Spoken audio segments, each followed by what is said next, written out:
నిజంగానే దానం నాగేంద్ర గారి విషయంలో కంపల్సరీ రాజ్యాంగబద్ధంగా జరగాలి, ఇది మంచి పద్ధతి కాదు అని చెప్పేసి అందరూ డిమాండ్ చేస్తున్నారు. మీరేమంటారు ఫైనల్గా? ఖచ్చితంగా అందరూ చెప్పేది కూడా అదే. నేను ఏమంటున్నానంటే మొదటి నుంచి కూడా ఏదైతే సూపర్ పవర్గా వ్యవస్థలుగా క్రియేట్ చేయబడినటువంటి ఎన్నికల కమిషన్ కానీ, స్పీకర్ కానీ, గవర్నర్ వ్యవస్థ కానీ, ఇవి దురదృష్టవశాత్తు వీళ్ళందరూ కూడా మళ్ళీ ఆ రాజకీయ నాయకుల చేతుల్లో నియమించాల్సినటువంటి పరిస్థితులు ఉన్నాయి. ముందు ఆ విధానాన్ని మార్చాలి. కొంచెం మార్పు జరిగే అవకాశం ఉంది.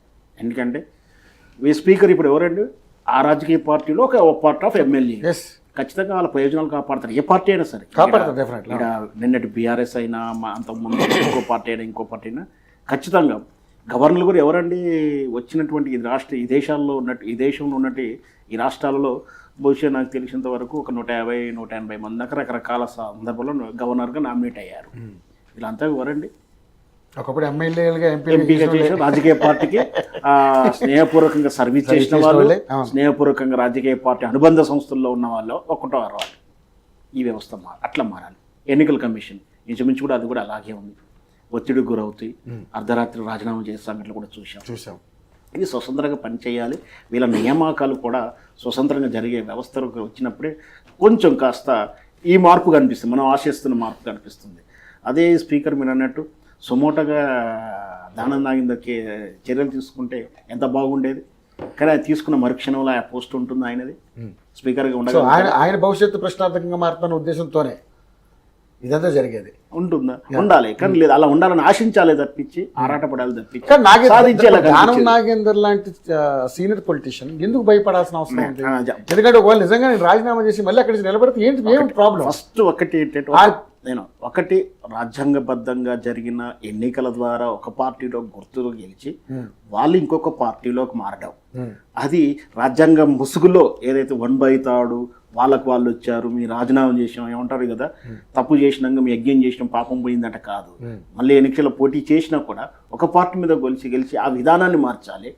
ముందు దానివల్ల ప్రభావితమైనటువంటి ప్రభుత్వం, అంటే ప్రభుత్వం పడిపోతుందా, ప్రభుత్వం పడేస్తానిక, ఏదో ఒకటైతే జరుగుతుంది, ప్రభుత్వం నిలబడటానికి ఈ విధానాన్ని మార్చాలి. కానీ మరి రాజకీయ నాయకులు ఇవి మార్చాలంటే రాజకీయ నాయకులే చట్టం చేయాలి. మళ్ళీ ఈ చట్టాలు, ఈ రూల్స్ పెట్టాలంటే మళ్ళీ ఆ రాజకీయ నాయకులే.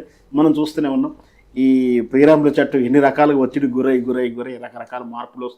చివరికి 85లో అనుకోవడం మొదటిసారి చట్టం అయిన తర్వాత 2005 అనుకుంటా మళ్ళీ ఒకసారి రివిజన్ అయ్యి 2003-05లో మళ్ళీ ఫిరాయింపు చట్టం మార్చి వచ్చినా కూడా ఇంకా లొసగులు ఉన్నాయి. వీటందరికీ బుద్ధి చెప్పాల్సింది ఎవరంటే చట్టం చెప్పలేకపోయినా, రాజ్యాంగం చెప్పలేకపోయినా, మళ్ళీ చివరికి ఎన్నికలు ఓటేసేటువంటి ప్రజలు చెప్పాలి. ప్రజలు మాత్రం వాళ్ళ ప్రయోజనాల దృష్ట్యా వ్యక్తిగతంగా ఆలోచించుకుంటున్నారు. నాకేంటి, వాళ్ళు ఏమైనా కానివ్వండి. ఈ విధానం మారితే కొంచెం మారుతుంది. కానీ పార్టీ మారగానే మళ్ళీ ఆయన గెలిపించిన దాఖలాలు ఉన్నాయి.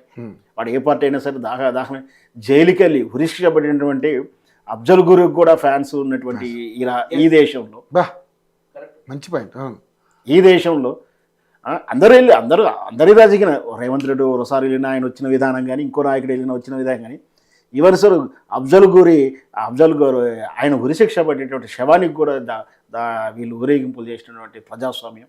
ఈ దేశంలో ఉగ్రవాద సంస్థలు అని చెప్పి రాజ్యాంగం న్యాయ చట్టాలు చెప్పినా కూడా కాశ్మీర్ ఒక ఉగ్రవాది ఎంపీగా అయి చట్టసభలో కూర్చున్నాడు. ఖలిస్తాన్ నుంచి ఒక ఎంపీగా గెలిచి అతను కూర్చున్నాడు.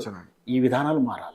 ఈ విధానాలు మారితే గానీ ఏమన్నా అవుతుంది. ఈ విధానాలు మార్చే వాళ్ళు మళ్ళీ అదే రాజకీయాలు అవ్వడం దుర్గం. కానీ ఇవన్నీ మనం చెప్పుకుంటాం, చాలా మంది ఇలాగ కూర్చొని మాట్లాడుకుంటాం, మన ఏజ్లు పెరుగుతున్నాయి, ఆశపడడం మాత్రం మార్పు చేయాల్సిన శిక్ష ప్రజలు ఖైదీ అయినా ఏదైనా నేరం నిరూపితం అయినప్పుడు ఆడు రాజకీయాలకు అనర్హుడని ప్రకటించుకున్నప్పుడే ఆ రోజు నేను అదే చెప్తున్నాను. అఫ్జల్ గురు సభలో అది ఏదైతే పాల్గొన్న వాళ్ళందరూ ఎందుకు కేసు పెట్టలేదండి? అదే వీడియో సాక్ష్యాలు ఉన్నా కూడా శిక్ష పడలేదు. మార్పు రావాలి. వాడు నిలబడ్డా వీళ్ళు ఓటు వేయకుండా ఉండాలి.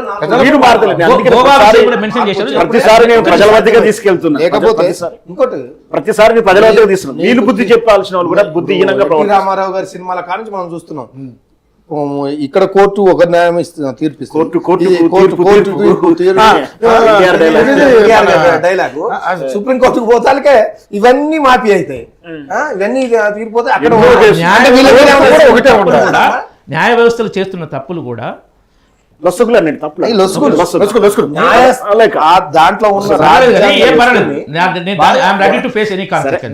ఎవరు ఇంకా కూడా కశ్మీర్ పండితులు కేసు వేస్తే నెలల కొద్ది వాయిదాలు. నేనేమంటున్నా, ఉగ్రవాది బాంబ్ బ్లాస్ట్ చేసి బాంబే అర్ధరాత్రి ఓపెన్ చేసి రివ్యూ చేయడం. ఇంకో హిమాచల్ ప్రదేశ్ గోవా చెప్తా సార్ లాస్ట్ ఒకటి. గోవాలో 40లో 20 బీజేపీకి వచ్చింది. ఒక్కటి తక్కువ పడితే 11 గెలిచిన కాంగ్రెస్ నుంచి 8 మంది మోర్ దాన్ 2/3 రాజ్యాంగబద్ధాన్ని రివ్యూ చేయాల్సిన అంశాలు ఎలక్షన్ కమిషన్ మీద, అలాగే రాజ్యాంగ సంస్థల మీద, ఈ జడ్జీలు ఈ చట్టాలపై కూడా రివ్యూ జరగాలి. స్వతంత్ర ఎన్నికలు, స్పీకర్, గవర్నర్ వ్యవస్థలు ఇప్పుడు పటిష్టంగా ఎవరి పార్టీ వాళ్ళు వస్తే వాళ్ళకు న్యాయం చేసే అది ఇంత అదైనా ఈ రాజ్యాంగం లేదు. మీరు పాయింట్ కూడా అన్నారు, జనాలు కూడా మార్పు రావాలి. రాకుంటే సరే, నీకు డబ్బున్నాడు. ఇంకోటి జైళ్ళల్లా చాలా నిమ్మ జాతి వాళ్ళు, ఎస్సీ ఎస్టీ బీసీలు, అసలు కోర్టులో ఫీజు కూడా కట్టుకోలేని వాళ్ళే కొన్ని లక్షల మంది ఈ దేశంలో జైళ్ళలో ఉన్నారు. కానీ బాగా డబ్బు ఉన్న వాళ్ళు, బాగా అన్ని రకాలుగా పలుకుబడి ఉన్న వాళ్ళు మాత్రం నీవు ఏ పని చేసినా కానీ దర్జాగా చూసాం కదా. 25 సంవత్సరాలు 75 సంవత్సరాల స్వాతంత్ర భారతంలో మన బతుకులు ఎట్లా ఉన్నాయంటే అంతే ఉన్నాయి. అయ్యో ఎవరికి వచ్చింది స్వాతంత్రం, ఎవరికి రాలేదు, ఎవరు ఎందుకు ఇన్ని బాధలు పడుతున్నారు అనేది అది ఆ చర్చ రావాల్సిందే. ఈ దేశంలో ఒక సమగ్రమైన వాతావరణం కలగాలి అంటే అందరిలో మార్పు రావాలి. ఓటరు దీని మీద మనం ఈ వ్యవస్థల మార్పు మీద మాట్లాడినాం కాబట్టి దాని మీద ఒకటే సెకండ్ చెప్పేది, ఖచ్చితంగా ప్రజల లోపల మార్పు వచ్చేంత వరకు ఏ వ్యవస్థలో మార్పు రాదు. ఎందుకంటే యథా రాజా తదా ప్రజా అని ఇంతకుముందు వాక్యం, ఇప్పుడు యథా ప్రజా తదా రాజా. ప్రజలు ఇవాళ ఏం కోరుకుంటున్నారో అలాంటి నాయకులే వస్తున్నారు. ఎంత పెద్ద కారు ఉంది, ఎంత డబ్బులు ఉన్నాయి, మనకి ఈ అంశాల మీద తప్ప మీరు వచ్చినప్పుడు సేవాభావం కలిగినటువంటి నాయకులు ఎవరు కూడా ప్రజాక్షేత్రంలో ఉండరు. కేవలం వ్యాపారస్తులు, కాంట్రాక్టర్లు, ఎవరైనా కానివ్వండి, ఎవరైనా కానివ్వండి. ఒకటి అలా ఎగ్జాంపుల్స్ దొరుకుతున్నాయి ఇప్పుడు, ఇంకా 4 రోజులు ఎగ్జాంపుల్స్ దొరకవు. That's all. Thank you sir, thank you so much Srinivas గారు అండ్ శ్రవణ్ కుమార్ గారు అండ్ బొమ్మ రామూర్తి గారు అండ్ రామిరెడ్డి గారు, అందరికీ ధన్యవాదాలు. మరొక డిబేట్లో మళ్ళీ కలుసుకుందాం. Keep watching channel.